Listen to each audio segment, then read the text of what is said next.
Híjole. Llegó la pérdida y con ella frases interminables. Comentarios que me confunden. Preguntas que no tienen respuesta. ¿A dónde voy? ¿Hacia dónde camino? ¿A quién le hago caso? ¿A quién escucho y a quién no? Si estoy agotado, ¿tengo que ser fuerte? Mi dolor es anulado y al parecer nadie me ve ni comprende lo que estoy viviendo. Bienvenidos a este podcast. Madre, hijo. Soy Claudia Vadillo. Yo, Luis Fernández. Nos unirán las pérdidas. Y un montón de híjole que llegarán con ellas. Este espacio es para ustedes. Juntos podremos encontrar posibilidades y buscaremos cómo expresar aquello que se mueve en nuestro interior. ¡Comenzamos! Bueno, pues ya estamos aquí y la verdad estuvo tan bonito lo que acabamos de platicar hace un ratito que pues decidimos quedarnos y continuar con los temas. Creo que es importante que vayamos engarzando todo esto de lo que vamos platicando. Totalmente de acuerdo. De hecho, ahorita queríamos tocar un tema que en el episodio pasado lo platicamos, es cuando muere mi abuela, Ma, y dijiste, híjole, no estoy pudiendo avanzar, no puedo continuar. Me siento cansada, me siento derrotada. ¿Cómo le hiciste o qué vino a ti en tu vida en ese momento? Mira, como en el episodio que mencionas, yo comenté, la muerte de mi madre para mí fue un parteaguas en mi vida. Lo que decía en el episodio anterior, la vida cambia y aunque vuelve a ir bien, no vuelve a ser igual. Y para mí fue un momento de vida muy complicado. Fue muy difícil. Ustedes eran adolescentes. Sí, la peor etapa de nosotros. Una etapa bastante complicada. Adolecíamos de hijos. Sí.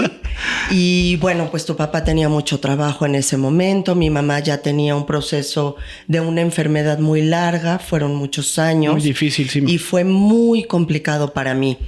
Ahí es en donde ahora me pongo a reflexionar después de todo lo que he aprendido con la tanatología y me doy cuenta de esta separación que sucede en nosotros. Porque aunque mi mamá había vivido esta enfermedad larga, había sido un proceso muy largo, en ese momento yo no podía comprender cómo ya había llegado el fin a través de esta enfermedad. Y me dolía profundamente.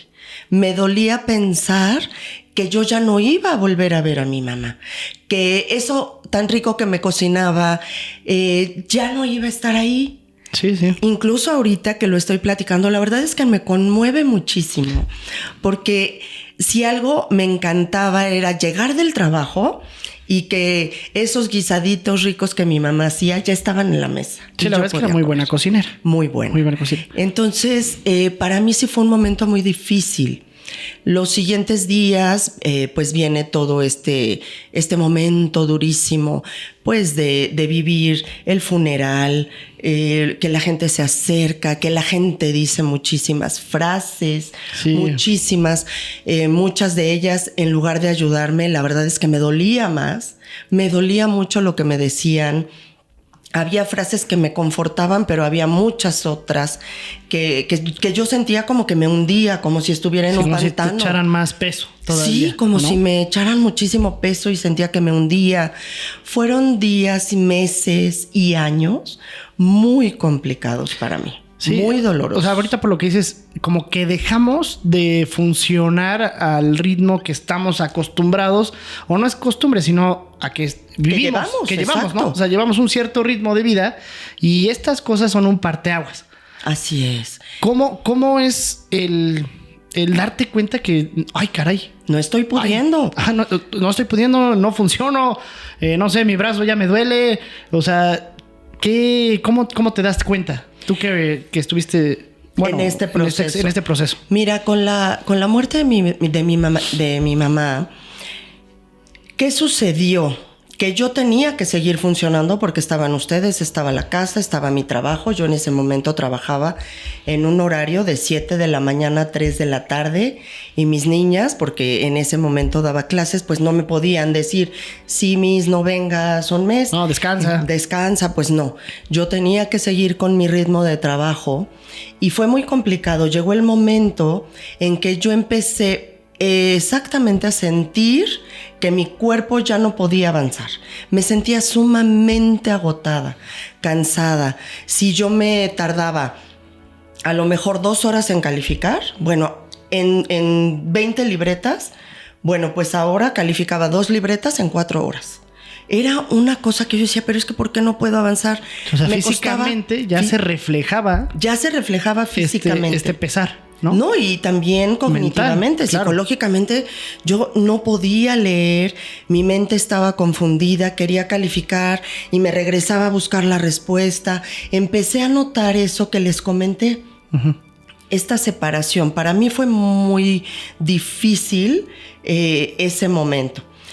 Empecé a dejar de funcionar, que esa es una de las características de que estamos necesitando ayuda. Y bueno, ahorita que lo preguntas de necesitar ayuda, ¿cómo llegó la ayuda a ti? Porque ahorita seguro alguien nos está escuchando y dice, sí, a lo mejor yo estoy en ese momento en donde no estoy funcionando, pero ¿qué hago? ¿A quién busco? ¿Cómo llegó a ti la ayuda en ese momento? En ese momento, mira, yo expresaba mucho una frase. Yo a las personas que veía y de pronto me topaba y me preguntaban, es que ¿cómo te sientes? Porque es una de las preguntas más comunes que nos hacen cuando estamos viviendo una pérdida. Me hubiera gustado que me preguntaran, ¿cómo sigues? ¿Cómo te sientes? Me preguntaban, ¿cómo estás? Era lo que me preguntaban, ¿cómo estás? Y entonces yo decía, pues estoy. O sea, aquí estoy, pues sí. O sea, aquí sigo. Estoy, pues acá sigo. Me hubiese gustado que me preguntaran ¿cómo la vas pasando? ¿Cómo te estás sintiendo? ¿Qué va sucediendo en ti? Pero la pregunta es, ¿cómo estás? ¿No? Entonces yo les decía, pues estoy como hoja al viento. Era una frase que yo usaba muchísimo. Como hoja al viento. Como hoja al viento, porque así me sentía. Sí, realmente era tu sentir. Era mi sentir, yo me sentía literal como hoja al viento, que podía caer en un charco, como podía volar y caer en la coladera, como podía pasarle la llanta del coche encima, así me sentía. Y en una ocasión una amiga a la que quiero mucho me invita a un desayuno.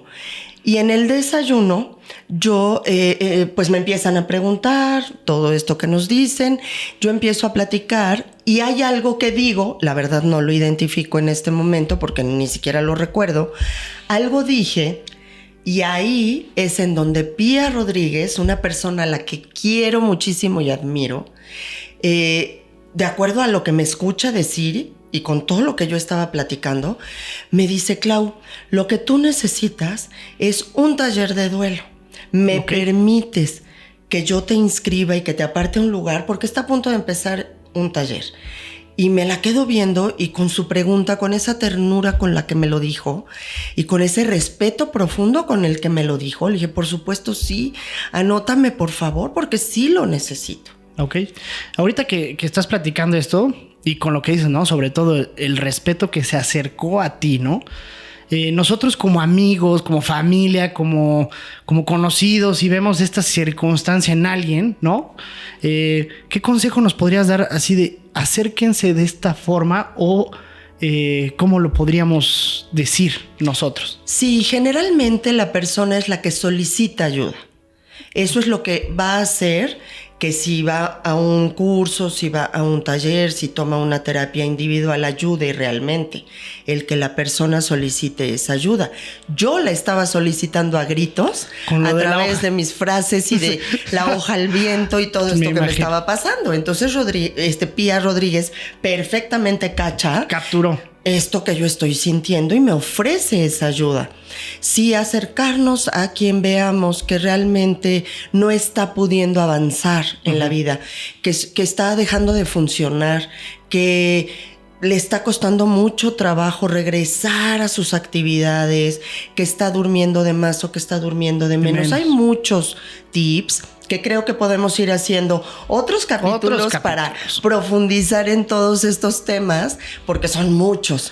Pero podemos acercarnos con profundo respeto, con cariño, con ternura y siempre preguntando si para ti está bien el que yo te dé el teléfono. ¿Quieres que yo te dé esta tarjeta? Para mí fue un gran apoyo en este momento tan complicado por el que yo pasé. La verdad es que fue muy duro, muy doloroso vivir la pérdida de mi madre. Y en este episodio a mí me gustaría dejar, para finalizar la idea, el que no perdamos la esperanza, en que aunque haya mucho dolor, mucha tristeza, una tristeza profunda, no perdamos la esperanza. Hay personas que se dedican, habemos personas que nos dedicamos a todo esto y que podemos acompañarlos en momentos tan dolorosos.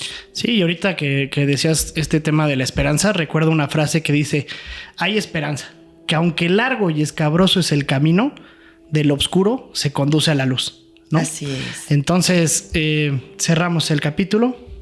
Sí, muchas gracias. Y como dice esta frase tan bonita, tengamos esta seguridad de que en algún momento, no sabemos cuándo, pero que en algún momento el rayito de luz va a llegar. Hemos terminado este capítulo. Les agradecemos su presencia. Los invitamos a suscribirse, a darnos like. Si tienen alguna pregunta, alguna duda, algún tema que les gustaría que comentáramos en alguno de nuestros episodios, nos va a dar muchísimo gusto que nos lo hagan saber. Los leemos en los comentarios. Sí.